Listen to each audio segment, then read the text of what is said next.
출애굽기 15장 21절부터 26절의 말씀을 제가 읽겠습니다. 미리암이 그들에게 회답하여 이르되 너희는 여호와를 찬송하라. 그는 높고 영화로우시며 말과 그 탄 자를 바다에 던지셨음이로다 하였더라. 모세가 홍해에서 이스라엘을 인도하매 그들이 나와서 수르 광야에 들어가서 거기서 사흘 길을 걸었으나 물을 얻지 못하고 마르야에 이르렀더니 그곳 물이 써서 마시지 못하겠으므로 그 이름을 마라라 하였더라. 백성이 모세에게 원망하며 이르되 우리가 무엇을 마실까 하며 모세가 여호와께 부르짖었더니 여호와께서 그에게 한 나무를 가르치시니 그가 물에 던지니 물이 달게 되었더라.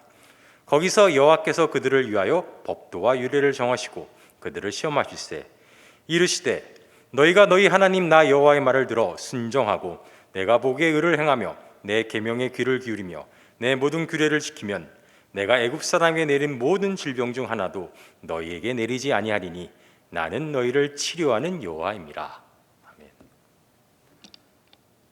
아멘. 출애굽기 15장은 세 부분 정도로 나눌 수 있습니다. 우리가 성경을 봐도 소제목이 세 개가 달려 있는데 첫 번째 시작할 때 소제목은 모세의 노래라고 되어 있습니다. 그리고 19절에 보면 미리암의 노래, 그리고 22절에 단물로 변한 마라의 쓴물이라고 해서 이제 세 부분 정도로 나누는데 크게 이제 두 가지로 나뉘어 있습니다. 첫 번째는 이스라엘 백성, 모세와 이스라엘 백성의 노래이고, 두 번째는 마라의 쓴물이라고 하지만 이제 광야로 본격적으로 들어간 광야 생활에 대해서 15장에서 이야기하고 있습니다.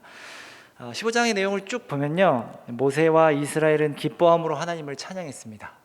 왜 찬양했냐면 어마어마한 기적을 경험했죠. 홍해를 하나님께서 홍해 바닷물을 갈라주셔서 거기를 마른 땅으로 지나왔고, 그리고 뒤에 따라오던 애굽 군사들이 이스라엘 백성들은 전부 그 바다를 통과하였고, 따라오던 애굽 병사들은 그 바다에 모두 수장되어 죽는 모습을 보았습니다. 엄청난 사건을 경험한 것입니다. 그렇게 이제 모세는 나와 이스라엘과 함께 하나님을 찬양합니다. 그렇게 기쁨과 감사와 찬양으로 시작된 광야 생활이었습니다. 22절에 보면 홍해에서 이스라엘을 인도하매 그들이 나와서 수르 광야로 들어가서 거기서 사흘 길을 걸었으나 물을 얻지 못했다라고 합니다. 그래서 이제 3일 동안 물을 안 먹으면 여러분 얼마나 힘드신지 아시죠? 예. 그래서 결국 가다가 마라라는 곳에 도착했는데 거기에 이제 물이 있었습니다. 얼마나 좋았겠습니까? 그래서 달려가서 물을 마시려고 하는데 그 물이 쓰다고 표현이 나왔지만 먹을 수 없는 물이었습니다. 우리가 없는 걸 그냥 참고 있는 건 쉬운데, 그죠?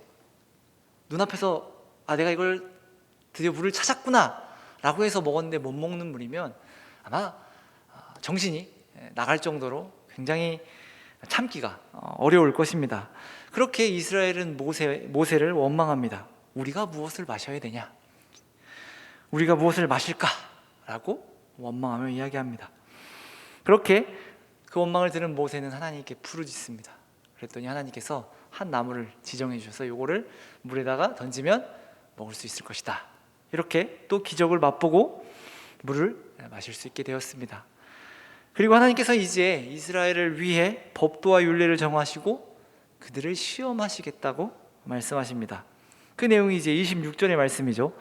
이르시되 너희가 너희 하나님 나 여호와의 말을 들어 순종하고 내가 보기에 의를 행하며 내 계명에 귀를 기울이며 내 모든 규례를 지키면 내가 애굽 사람에게 내린 모든 질병 중 하나도 너희에게 내리지 아니하리니 나는 너희를 치료하는 여호와임이라 라고 하나님께서 말씀하십니다.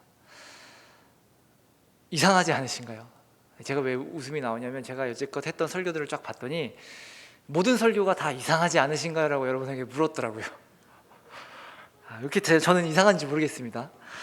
뭐가 이상하냐면 물이 없는 상황에서 이스라엘은 모세에게 원망을 하는데 그 원망의 내용이 뭐였냐면 우리가 뭘 마셔야 되냐 도대체 라는 것이었습니다. 이게 왜 이상하냐면요, 이스라엘 백성들은 지금 얼마 전에 그 어마어마한 기적을 경험했습니다. 바다를 가르시고 이스라엘 백성들을 구원하셨고 그 바다에 애굽의 병사들을 전부 다 수장시키시는 그 어마어마한 광경을 목격했습니다. 여러분 한번 상상해 보십시오. 바다가 갈라지는 것을 보는 여러분의 그 뭐랄까 감동은 어떠했을까요? 우리를 위해 이 바다를 가르신 하나님. 그래서 막 가고 있는데 뒤에서 막 병사들이 따라와요. 불안하고 두렵고 떨리는 마음으로 건넜는데 바다가 다시 갈라졌던 바다가 다시 합쳐지고 애굽 사람들이 전부 죽는 것을 보았습니다. 그래서 그 감격 가운데 하나님을 고백했죠. 그런데 여기서 물이 없었을 때 하나님께 구하면 되지 않았을까요? 아니 그 위대하시고 어마어마한 일을 행하신 하나님인데 그러니까 마실 물 하나 이스라엘 백성에게 주지 못하신다고 생각을 했을까요? 이스라엘 백성들이 모세에게 우리가 뭘 마셔야 되냐라고 묻기보다는 야 하나님께 좀 구해봐라, 마실 물이 없지 않느냐라고 해야 할 것 같은데 이스라엘 백성들은 그렇게 하지 않았습니다. 그리고 모세도 여기 보면 부르짖었다라고 이야기를 하는데 저는 이렇게 이게 부르짖을 일이었나 싶은 겁니다. 방금 말한 것처럼 모세도 그 위대하심을 경험했잖아요. 하나님 물이 없습니다. 어떻게 해야 될까요? 물이 있는데 마실 수가 없습니다. 하나님 도와주세요 라고 하면 끝날 일인데 마치 지금 이스라엘과 모세는요 하나님이 이것을 행할 수 없으신 분이라는 생각을 하는 것 같이 보인다라는 말입니다. 그리고 또 한 가지 이상한 점은 하나님께서 이스라엘 백성들을 내가 나의 백성을 삼을 거다, 너희는 이제 하나님의 백성이 될 거야, 내 백성이 될 거야 라고 애굽에서 끄집어내셨는데 갑자기 테스트를 하신다는 거죠. 갑자기 시험을 보신대요. 이것도 이상하지 않으십니까? 이스라엘 백성들이 지금 하나님께서 나가자 그래가지고 나왔는데 갑자기 나왔더니 야 너네 좀 시험을 좀 봐야 되겠어 라고 갑자기 하시는 거죠. 그리고 또 하나 의문점은 여기 왜 굳이 질병 그리고 하나님은 왜 자신을 치료하는 여호와라고 소개를 했냐는 것입니다. 이상한 것이 많죠. 아직도 저만 이상한가요? 이를 좀 염두에 보고 본문을 다시 보면 15장의 노래는요, 노래의 주제는 용사이신 하나님입니다. 자신들을 위해 싸우시고 애굽의 군사를 물리치신 하나님, 그 용맹스럽고 위대하신 하나님을 찬양합니다. 그리고 이 이외에 다른 내용은 사실 없습니다.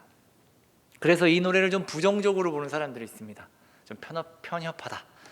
하나님은 여기에 한정되신 분이 아닌데 이 찬양에는 용사이신, 싸우시는, 전쟁에 능하신 하나님만 찬양하고 있다라고 이야기를 하죠. 편협해 보이기도 하지만 사실 이스라엘 상황을 잘 생각해 보면 꼭 그렇지만은 않습니다. 왜냐하면요, 지금 이스라엘이 경험하는 모든 것은요 다 처음 겪는 일입니다. 우리가 하나님을 지금 어느 정도 알고 있다라고 여러분들 다 생각하시죠. 하나님은 사랑의 하나님이고 우리를 사랑하시는 하나님, 그리고 우리를 치료하시는 하나님, 우리를 인도하시는 하나님, 우리를 구원하시는 하나님, 많은 것을 알고 있습니다. 그러나 지금 이스라엘은요 아직 하나님을 제대로 경험하지 못했다라는 겁니다. 지금 이스라엘이 경험한 하나님은요 애굽을 물리치시고 자신들을 구원하신 용사이신 하나님 뿐이었습니다. 그러니 사실 이 찬양에는 이 용사이신 하나님만 고백할 수밖에 없었겠죠. 이스라엘은 지금 하나님에 대해서 아는 것이 1도 없다라는 겁니다. 사실상. 그래서 지금 하는 모든 경험이 처음 경험하는 것들이고 그들의 인생 속에서 하나님께서 새롭게 쓰여져 가시는 하나님에 대한 신앙 고백인 거죠. 그들은 400년을 애굽의 노예로 지내왔습니다. 그러던 중에 모세와 아론이 나타나서 하나님께서 자신들을 하나님의 백성을 삼으셨고 그들을 구원한다고, 이제 구원하시겠다고 약속하셨다라는 그 약속을 가지고 이스라엘 백성들에게 왔습니다. 그때까지만 해도 그들은 어떤 일이 일어날 줄을 몰랐겠죠. 그렇게 10가지 재앙을 겪고 또 6월절을 지나 눈을 떠보니 홍해 앞에 있고 그들을 따라오던 애굽의 군사들이 전부 죽는 것을 본 것입니다. 지금 모세와 이스라엘에게 있어야 가장 강렬하게 경험한 하나님은요 방금 홍해 앞에서 본 하나님입니다. 우와! 하나님께서 바다를 가르시고 우리를 위해 바다를 가르시고 쫓아오던 애굽의 군사들을 전부 다 바다에 빠뜨리셨다. 바다에 던지셨다. 하나님은 용맹하신 하나님이다. 하나님은 전쟁에 능하신 하나님이다. 라는 고백을 한 거죠. 미리암의 노래 또한 그렇습니다. 이스라엘 백성들은 어쩔 줄 몰라 했습니다. 이 위대하신 어마어마한 일을 경험하고도 이스라엘 백성들은 지금 어찌할 바를 모르고 있습니다. 그러던 중에 모세가 하나님을 찬양하였고 미리암이 여기 보면 너희는 여호와를 찬양하라 라는 명령을 합니다. 미리암이 하나님의 영에 감동이 되어서 이스라엘 백성들에게 얘기를 하는 겁니다. 너희는 지금 가만히 있지 말고 이 위대하신 하나님을 찬양하라. 이것이 우리의 예배다. 우리가 앞으로 해야 될 일이다 라는 것을 알려주고 있다라는 겁니다. 그러니까 지금 이스라엘 백성들이 고백하는 하나님은요, 용사이시고 용맹하신 전쟁의 하나님이십니다. 그러니까 지금 이스라엘은요, 어떤 하나님을 따라 나왔냐면요, 쉽게 말하면 그 용사, 군인이라고도 할 수 있겠죠. 자신들을 그 이스라엘 애굽의 병사들 손에 건져내신 하나님을 따라가고 있는 거예요. 그러던 중에 마라에서 이제 문제가 생겼습니다. 이 마라의 일도 처음 경험하는 일이죠. 400년 동안 애굽 안에 있다가 광야에 처음 나온 거잖아요. 그런데 먹을 물을 찾지 못한 겁니다. 그러니까 위의 내용을 좀 정리를 해보면 지금 모세와 이스라엘은요, 이 문제가 하나님과는 상관없는 일이라고 했다라는 겁니다. 하나님은 우리를 살리시고 구원하시고 우리를 위해 싸우시는 분이지만 이렇게 우리에게 물을 주시는 분은 아니다라고 생각을 하진 않았겠지만 아예 생각을 하지 못했다라는 거죠.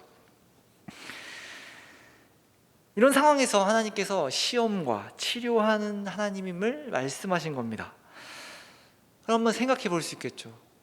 하나님은 도대체 이 이스라엘 백성들에게 처음으로 이 모든 일들을 처음 경험하는, 그리고 아직 하나님이 어떠한 분이신지를 모르는 이스라엘 백성들에게 왜 이들을 시험하시려고 율례와 법도를 주시고 자신을 치료의 하나님이라고 소개했을까? 이제 생각해 봐야 하는 겁니다. 먼저 이 시험은요, 합격과 불합격이 있는 시험은 아닙니다. 지키지 않으면 백성으로서의 자격이 박탈되는 시험은 아니었습니다. 우리가 흔히 착각하는 게 바로 그거죠. 율법이나 어떤 하나님의 말씀을 지키지 못했을 때 우리는 하나님의 백성이 더 이상 아닐 수도 있겠구나라고 생각하는 착각입니다. 이 시험은요, 여러분, 누구를 위한 시험이었을까요? 여러분들이 학교에서 시험을 보면 그 시험은 누구를 위한 시험입니까? 여러분 어떻게 생각하십니까? 시험을 내는 교수님을 위한 시험인가요? 여러분의 등급을 나누기 위한? 보통 이런 생각들을 잘 안 하게 되죠. 그런데 모든 시험은요, 자신을 위한 겁니다. 여러분들이 보는 시험은요, 다 전부 여러분들을 위한 시험입니다. 저도 시험을 볼 때는요, 이런 생각을 해보지 않았던 것 같아요. 도대체 이게 무슨 나를 위한 시험이냐? 정말 나를 시험하는구나. 여러분, 우리가 시험을 볼 때 보통은 이것이 나를 위한 시험이다라고 생각을 하고 시험에 임하는 사람은 제 주변에 많지 않았던 것 같아요. 죄송합니다. 제 주변에 많지 않았습니다.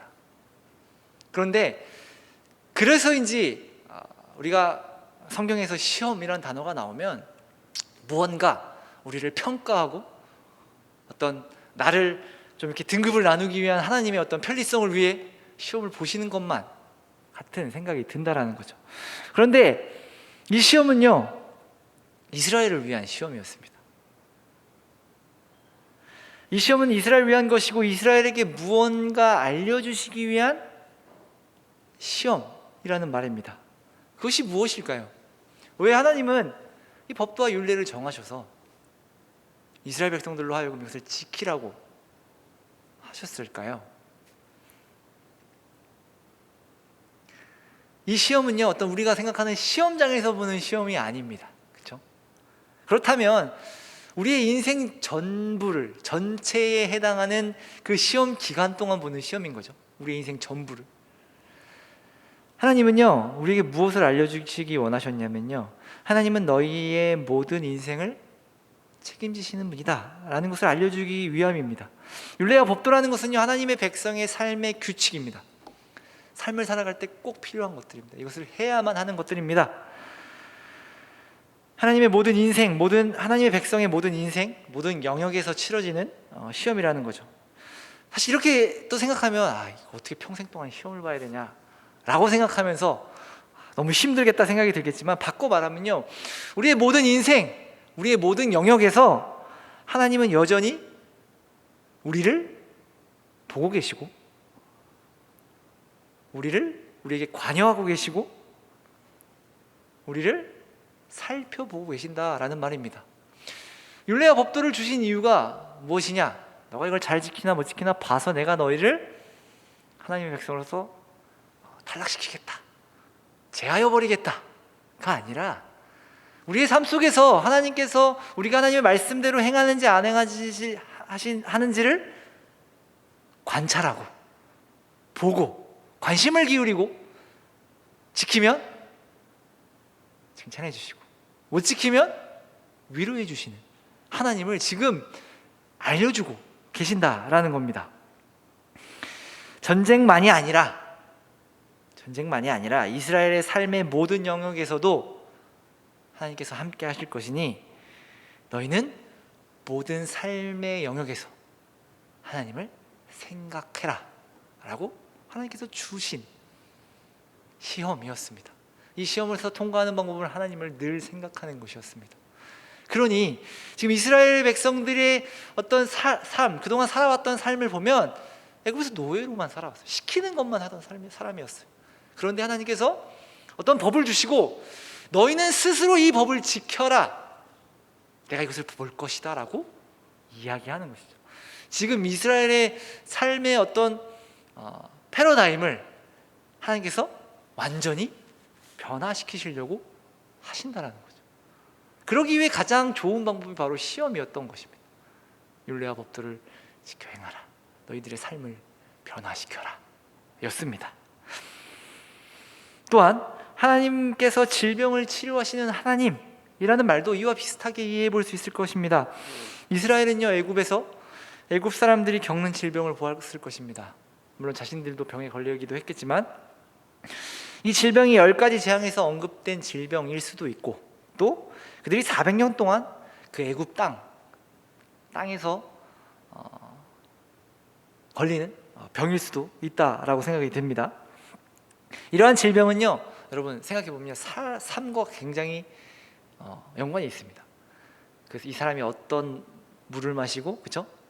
어떤 곳에 가고, 어떤 동물을 만지고, 나라마다 그래서 병이 조금씩 다르죠. 아프면 그리고 아무것도 못합니다. 돌볼 사람이 필요합니다. 더 나아가 이 질병은 사람을 죽게 하기도 합니다. 그러니 이 질병을 치료하신다라고 말씀하신 것은요, 하나님께서 이 질병을 주관하시는 분들이며, 일단 먼저는, 그리고 이스라엘이 아플 때 치료해 주시는 분이고, 우리를 병으로 죽게 두시지 않는 하나님이라고 지금 하나님께서 말씀하시고 계십니다. 그동안 하나님은 전쟁의 하나님이고 용사이시기에 자신들을 외부의 위협으로부터 지켜주실 것으로만 기대했었지만, 하나님은 우리를 구원하시고 우리의 대적들로부터 지켜주시는 분이야 까지만 지금까지 고백했다면, 이스라엘은 이제 하나님께서 우리를 돌보시는 분이시구나 라는 것을 알게 됐다라는 겁니다. 하나님께서 이제 이스라엘에게 이렇게 이야기하시는 겁니다. 나는 너희를 돌보는 하나님이다. 나는 너희를 치료하는 하나님이다. 나는 너희의 모든 것을 주관하고 너희의 모든 삶에서 관심이 있고 모든 삶의 부분에서 너희와 함께 있으려고 한다. 나는 너희의 하나님이다 라는 것을 지금 이스라엘 백성들에게 이야기해주고 계십니다. 하나님께서 광야 생활을 통해, 우리가 앞으로 쭉 보겠지만, 하나님이 어떠한 분이신지를 이스라엘에게 계속 보이십니다. 그리고 시내산에 가서 모세에게 그동안 하나님이 어떤 분이셨는지를 알려주시죠. 이 마라의 쓴 물 사건을 통해 하나님은 이스라엘을 치료하는, 즉 이스라엘을 돌보시는 하나님이심을 보여주셨습니다. 너희를 광야로 데리고 와서 못 따라오면 죽이고 따라오는 사람들만 데리고 가는 하나님이 아니라 너희 모두를 책임지시고 함께 하시고 치료하시고 돌보는 하나님이심을 이스라엘 백성들 앞에서 선언하신 거죠. 이 광야가 막막하고 지금 광야로 나오자마자 3일 동안 물을 먹지 못했죠.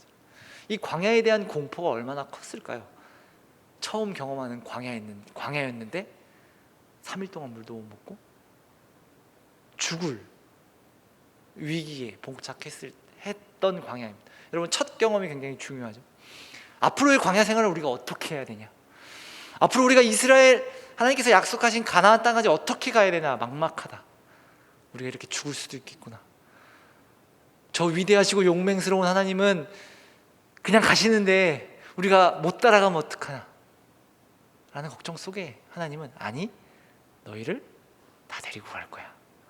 너희를 다 책임질 거야. 내가 너희를 돌볼 거야. 그러니 너희는 내 말을 듣고 내 말대로 살면 된다 라고 하나님께서 말씀하신 것이죠. 하나님께서는 이제 이스라엘에게 너희는 나와 떨어질 수 없다라는 것을 사실상 알려주신 것이죠. 그리고 나에게 구해라 라고 말씀하신 겁니다. 하나님은 우리를 돌보시는 하나님입니다. 우리를 살피시는 하나님입니다.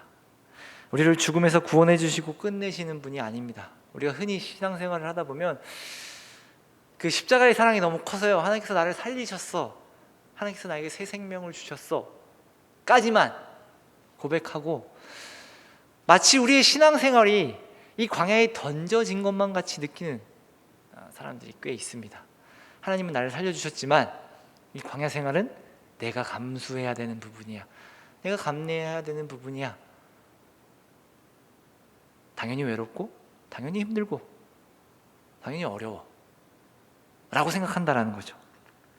그런데요, 하나님은요, 우리를 그냥 구원만 해주시고 끝내시는 분이 아니라 지금 오늘 말씀에서 말하고 있는 겁니다.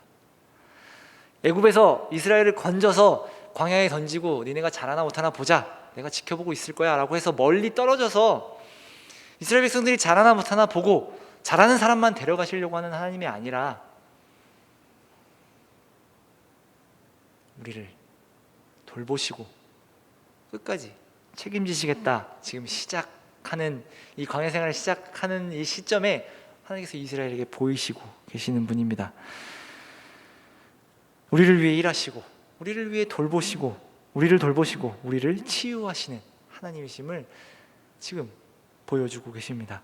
때로 우리 신앙생활이 굉장히 외롭게 느껴질 수 있을 것 같습니다. 우리 아까 기도하신 자매님이 기도한 것처럼 외롭고 어렵고 힘든 삶을 살아가고 있을지 모르겠습니다. 하나님께서 분명히 나를 살려주셔서 내가 그 십자가의 은혜 때문에 지금 이 자리에 있지만 내 삶은 너무 외롭고 도대체 하나님이 어디 계신지 모르겠고 내가 지금 잘못 살아서 하나님께로 나아갈 염치도 없고 이후의 삶을 혼자 살아야 하는 것만 같은 그 인생이지만, 그리고 또 하나님은 나에게 짐만 주시고 너 내가 살렸으니 너 내 말 잘 듣고 살아야 한다 말씀만 하시고 사라진 것만 같이 느껴지기도 할지 모르겠습니다.